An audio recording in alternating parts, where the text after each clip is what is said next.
What's going on, guys? Today I put together a quick recovery workout that you guys can use at the field this spring or summer. It requires no equipment at all, and it can be beneficial to anybody. If you're a position player, a starting pitcher, or a reliever, it's great for all three in my mind. So before we get into the specific exercises of the workout, I want to cover, how to perform the actual workout, how I want you to perform it. So the exercises in the workout are going to be labeled A1 through A8. It's going to be 8 total exercises, and I want you guys to run through each exercise continuously without any break. So you're just, walking to each exercise after you complete that.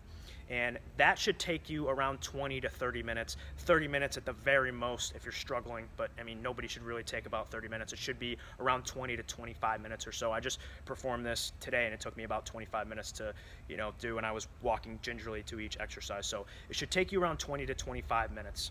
The first exercise in the circuit is called the arms overhead A-skip, and you're going to perform that for 60 total yards. So if you're at a baseball field, get right on the foul line and go right to second base and back with this.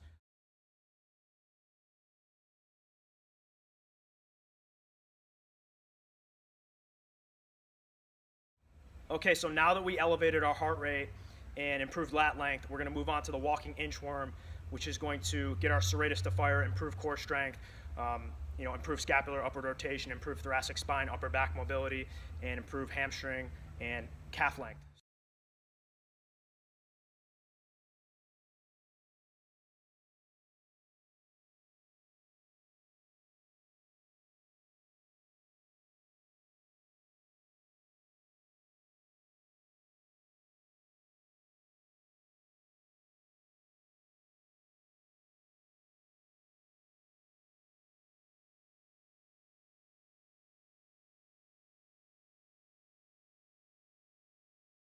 Our next exercise in the workout is going to be the walking lunge with instep. What we're looking to do with this exercise is to open up our groin and improve hip mobility.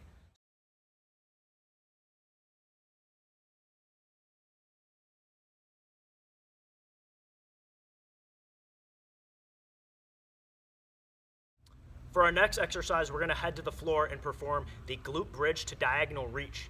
This is great because not only is it going to improve, upper back, thoracic spine mobility, but we're also going to improve hip extension, which is a big area that I've noticed over the past few years with baseball players that is lost in season from, constant sitting around, whether it be on a bus, travel, or, sitting on the bench in between innings. So this is something we really, really want to improve on.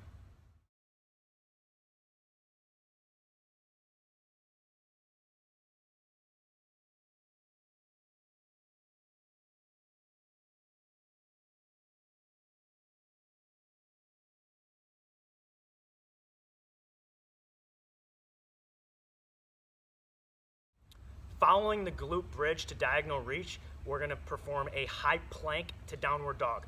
What we're looking to accomplish with this exercise is to improve scapular upward rotation, which is something that's extremely important in season.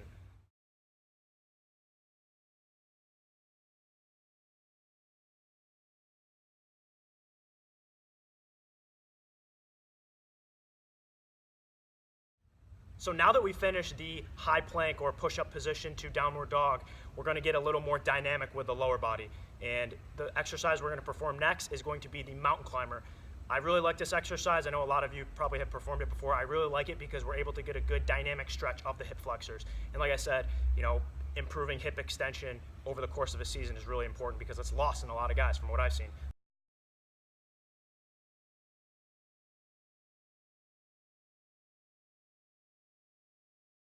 Our next exercise is called the supinated band pull apart. In my opinion, you can never do enough upper back, especially in season, where you're doing everything in an interior plane, whether it be throwing, hitting, etc. So, I think this is a great exercise to include in season every day if you can.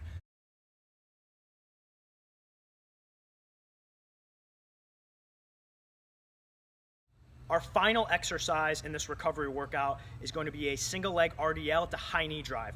So what we're looking to do with this is to obviously, get some hamstring recruitment via the RDL, but also improve ankle stability and single leg balance. I'm a huge fan of ankle stability for all athletes. I think it's crucial to, transferring force from the ground up. If you have no, ankle mobility, dorsiflexion, or you have no ankle stability, you can't transfer anything from the ground up, and you're putting your knees at a huge risk. So I think this is something we have to work on in season. So this is our final movement.